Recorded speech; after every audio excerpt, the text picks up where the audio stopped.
It's another video from Ozzy's Robot.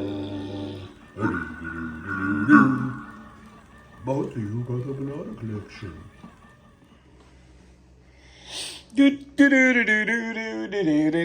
Hey everyone, welcome back. It's your favorite toy guy here with another spectacular, rare, amazing, stupendous sort of toy that you probably have never seen, didn't know existed.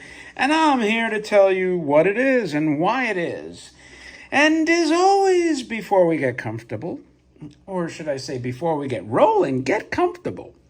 There, now that's the proper order. Grab your steaming cup of coffee if it's morning.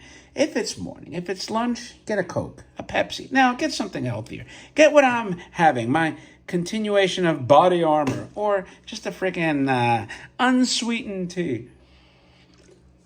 I myself have cut back on sugar a lot because I'm trying to get a little more svelte for my trip, work off my holiday pounds. But anyway, if you're stirred and clanked your coffee and adjusted to your specific specifications, and you have a snack on hand, maybe it's a bagel, egg, and cheese sandwich with a sausage patty in there for some extra protein and flavor. Let's park our keisters in our comfy chairs, wherever we're at, and let's take a look at the Ashita No Joe Car. Now, did I know who this character was? Nope, not at all. I had to look him up. But anyway, first of all, believe it or not, like that previously, I'm assuming I'm posting that ginormous friction police car first. This toy was in that same box, probably from some time in the fall of last year. And it sat in my office until I finally got around to it in the live stream, which unveiled its magnificence. And I said, well, let me look up who the hell this Boxing Joe is. And he had a very sad tale, actually. He is Ashita No Joe.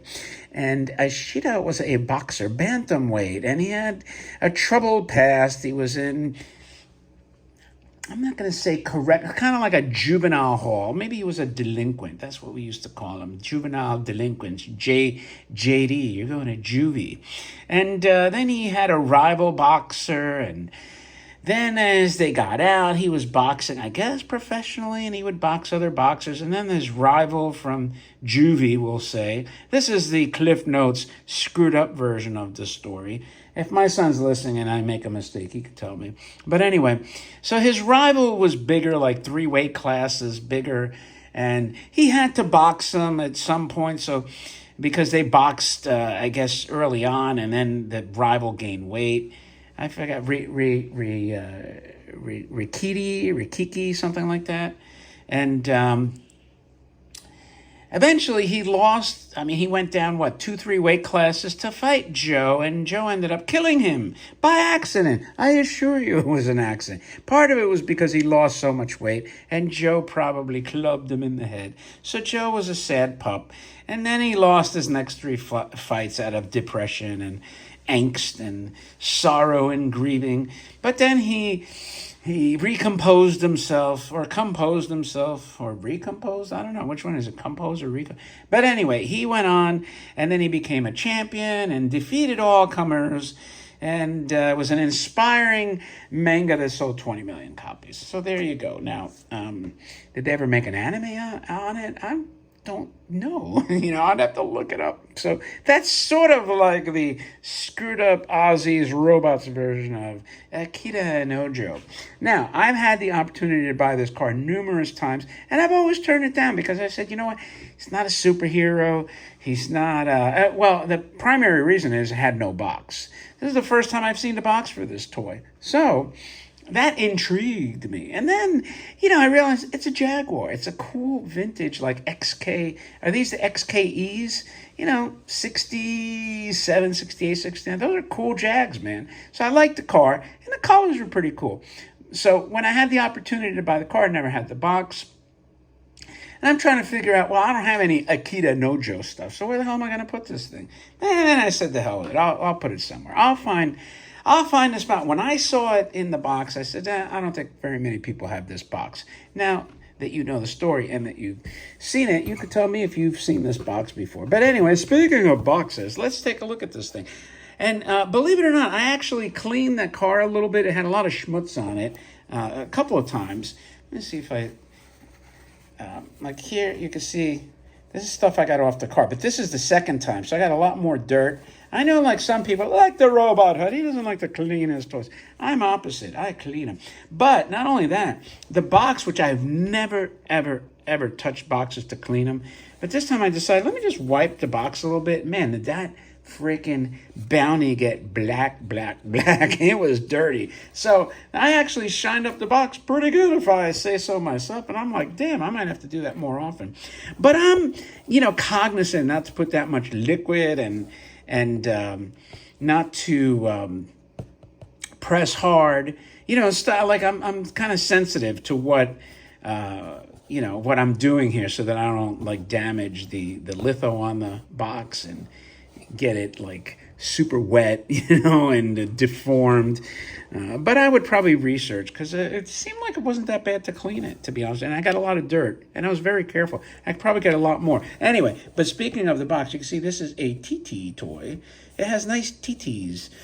And kanji, so Japanese market. You can see it has some kind of, which I didn't try to get off there. I'm like, it looks more like adhesive residue, which that would be a job left to the professionals like Brian and Kim Anthony, which, my God, I haven't talked to her in so long. But look, this Jag is busting through the paper, kind of KO style. And here is Joe.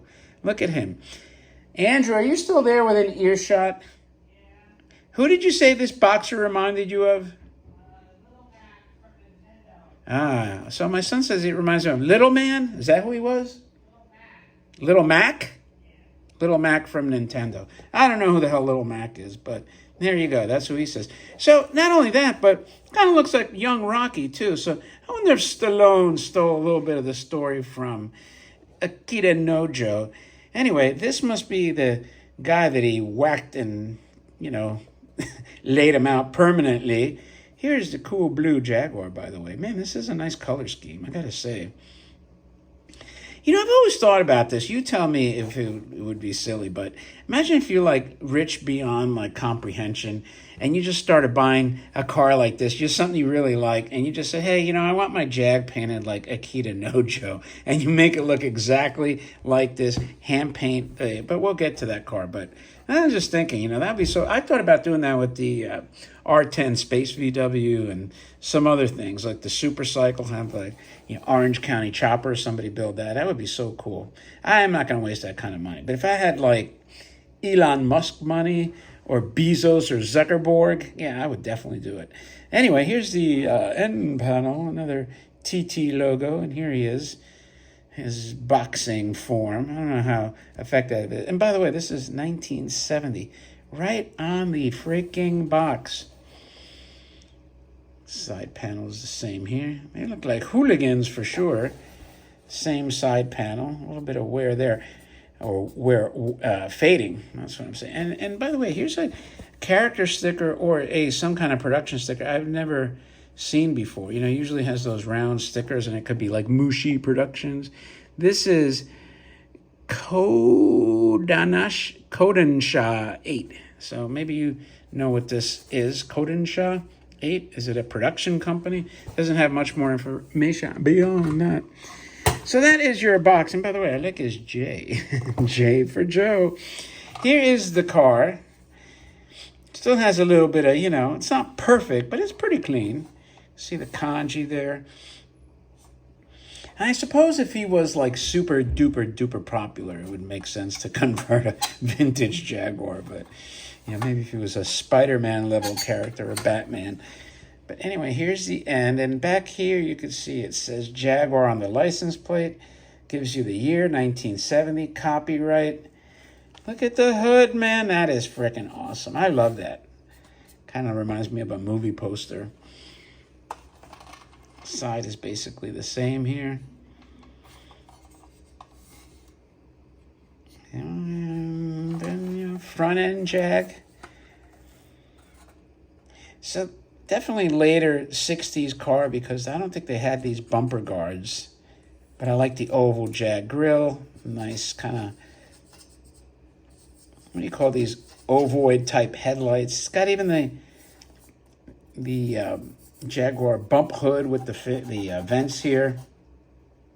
That's pretty cool. And then here's Joe, obviously. Inside the cockpit, it's pretty detailed.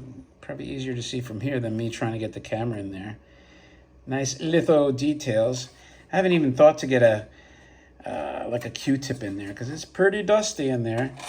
But the tires now, you can see some of this is that weird nickel-y finish that usually flakes off. You can see here, it just kind of makes the metal turn black. So it's not that chrome finish. I guess that's the cheap.